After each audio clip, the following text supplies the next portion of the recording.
Alright, we're going to complete the value practice in your TAN practice packet. So turn in your practice packet to the 4th page. At the bottom it should say number 7, value. This is the page that we're going to be working on today. What I want you to do is draw a bubble letter in the center of the page. Now for those of you that aren't familiar with bubble letters, I'm going to go ahead and show you how to approach that. If you start with just a stick letter, you might choose one of your initials, so I chose an A. If you start with a stick letter, then you're going to follow around the outside edge with a curved line, and then inside as well, and then you take your eraser and you erase so that all you're left with is your bubble letter. So we've been learning about value with the elements of art, and just a reminder, the definition of value is the lightness or darkness of a color.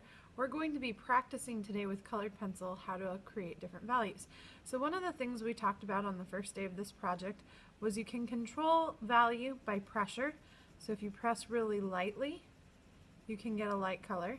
If you press a little bit harder, you can get more of a medium color. You press a little bit harder, you can get a darker color. You press really hard, you're going to get a very dark color. The other way you can control value is by layers. So if I start with one layer, I have a nice light value, but if I go back over it, it's going to start to get darker the more that I layer the color over the top. So for your practice, I want you to start by doing a light layer of value over the whole letter. So pick a darker color to work with today. Don't use yellow or white, things like blue and green and purple, some of those darker reds and oranges. Those will show up really well in your packet.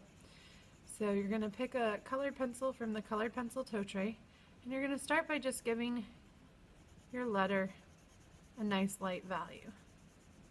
So I'm not pressing very hard, and I'm coloring in side of my bubble letter. The next step that I'm going to do is now I'm going to add my darkest value. So I'm going to go ahead and use my colored pencil, and I'm going to press really hard around the outside edge, and I'm going to get a nice dark value. For right now, this is going to start to look like an outline, which is okay, but eventually we want to create some medium values that help to change our dark value to the light value. So again, right now I went around the outside edge, created my nice dark value. I can also go around this insert here, or this opening in my A. Okay, so now I need to create my medium values. So I'm going to go ahead and take and press a little bit harder, but not as hard as I was, and just go right next to my dark value. You'll start to see more of a medium value start to appear. And then I'll press even lighter next to that. And I also want to do the same thing next to this opening here in my letter. Trying to have gradual changes.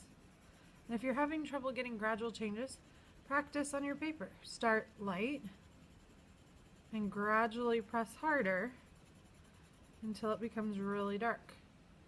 That's the same principle that we're applying here, we're just doing it within a shape. Come back in if I feel like I've lost some of my darker areas.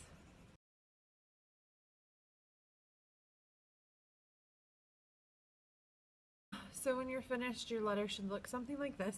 It should look dimensional, like it's starting to come off the page towards you.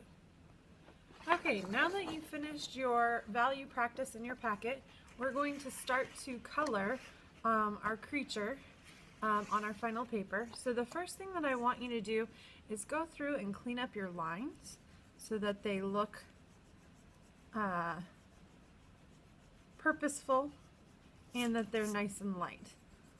So I'm going to take and erase my pencil lines here in the section that I'm going to be working in. And I can go back over them if it's too light with a single line.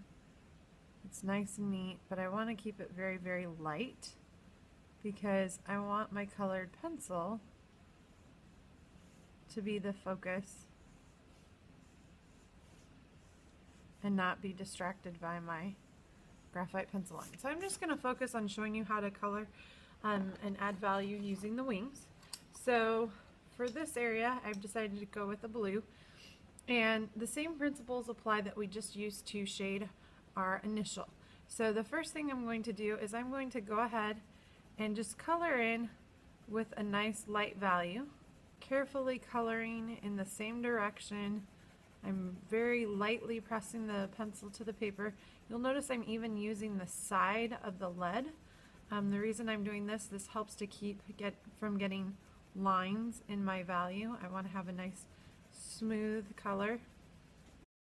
But I'm not done there because we can still see some of my watercolor behind it and it looks very flat. So now I'm going to come back in and I'm going to start adding some more pressure. So I'm going to make the edge a lot darker.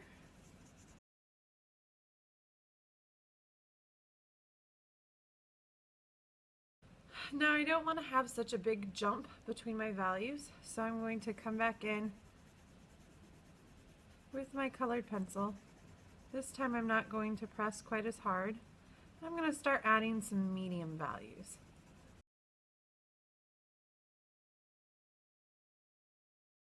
It's still looking like an outline, so I need to add some more value.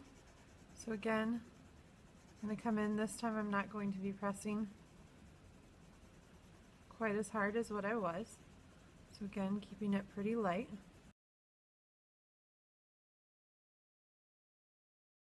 So this is starting to go the direction that I want it to, but it needs a little bit more. So I'm going to go back over it one more time and really build those colors up.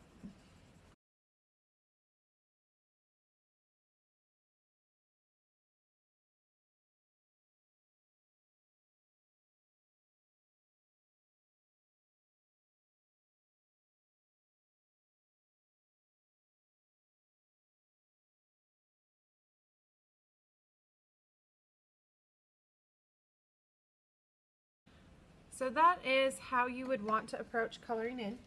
Now, a few suggestions as you do this. Make sure that you're not coloring every which direction.